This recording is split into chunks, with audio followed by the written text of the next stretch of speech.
नमस्कार. शेतकरी हवामान अंदाज या यूट्यूब चॅनलमध्ये मी युवराज खाडे आपल्या सर्व शेतकऱ्यांचे सहर्ष स्वागत करीत आहे. तर शेतकरी मित्रांनो, सध्या 22 तारखेपर्यंत सध्या वातावरण अंशतः ढगाळ राहणार आहे. तसे पाहायला असता 20 तारखेपर्यंत वातावरण सध्या क्लिअर राहणार आहे. परंतु 21 तारखेपासून परत वातावरणात थोडा बदल झाला आहे आणि 21 तारखेपासून 21 ते 28 फेब्रुवारी या दरम्यान वातावरण जास्त ढगाळ राहणार आहे आणि काही जिल्ह्यांमध्ये 24 तारखेला पावसाची शक्यता आहे.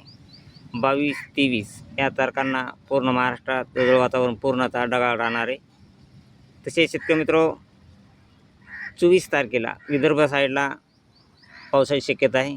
तसेच 23 तारखेला देखील अमरावती, नागपूर या भागामध्ये पाऊस पडण्याचा अंदाज आहे आणि 24 तारखेला नांदेड, चंद्रपूर या भागामध्ये नॉर्मल पाऊस पडणार आहे. नांदेड साईडला हा पाऊस 1 ते 1.5 मिलीच्या आसपास पडणार आहे.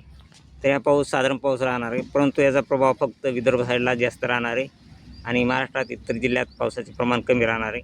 परंतु शेतकरी मित्रांनो, सध्या उन्हाची चाहूल खूप लागली आहे आणि टेम्परेचरचा पारा हा सध्या तरी 32° ते 31° सेल्सिअस असा राहणार आहे आणि तो 1 मार्चपासून 33° हा पारा वाढणार आहे आणि मार्च महिन्यामध्ये रोजची रोज तापमानामध्ये जास्त वाढ होणार आहे. आणि तसे पाहायला असता शेतकरी मित्रांनो, मार्च महिन्यामध्येच 1 मार्चला जवळपास भारताच्या तिन्ही कोपऱ्यावर लो प्रेशर तयार होत आहे.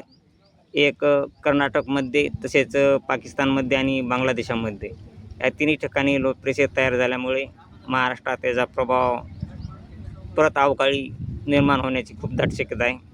सध्या तरी 1 मार्चपर्यंत ते 15 मार्चपर्यंत अवकाळी नाही, परंतु 15 मार्चच्या नंतर अवकाळी येण्याची दाट शक्यता आहे.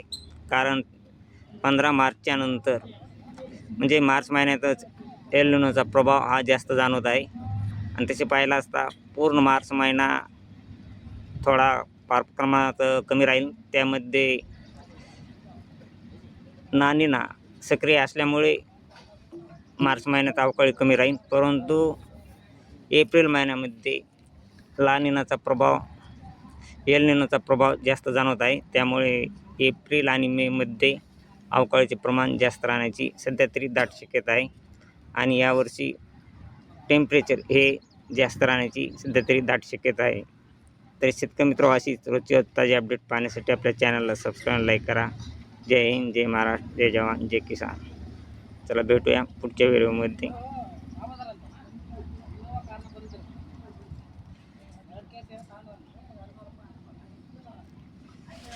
झाला एवढे.